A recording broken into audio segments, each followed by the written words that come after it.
Bakıda toya gələn bəyin nənəsi Şadlıq evində vəfat edib. Hadisə dünən axşam saatlarında Binəqədi rayonunda yerləşən Şadlıq saraylarından birində baş verib. Toy başlamazdan təxminən 30-40 dəqiqə əvvəl Şadlıq evinə gələn bəyin nənəsi qəfil vəfat edib. 75 yaşlı Zeynəb Dadayeva Bakı sakini olub və Binəqədi rayonunda yaşayıb. Yaxınlarının sözlərinə görə qadının ən böyük arzusu nəvəsinin toyunda iştirak etmək olub. İlki məlumata əsasən qadın sanitar qovşaqda olarkən halı pisləşib və dünyasını dəyişib. Hadisə olduğumuz Şadlıq evinin birinci mərtəbəsində qadınlar üçün nəzərdə tutulan sanitar qovşaq da baş verib.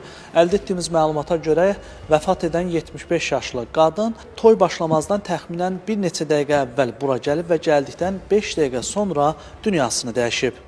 Mərhum şəkər və təzyiq xəstəliklərindən əziyyət çəkib. Bundan əvvəl bir dəfə də infarkt keçirib. Hadisədən sonra əraziyə aidiyyatı dövlət qurumlarının əməkdaşları cəlb olunublar. Maraqlı məqamlardan biri isə hadisənin toy iştirakçılarından gizlədilməsi olub. Mərhumun yaxınları qonaqlara məlumat verməyib. Hətta bəy də nənəsinin vəfatından toyun sonuna yaxın xəbər tutub. Xəbərimiz olmayıb.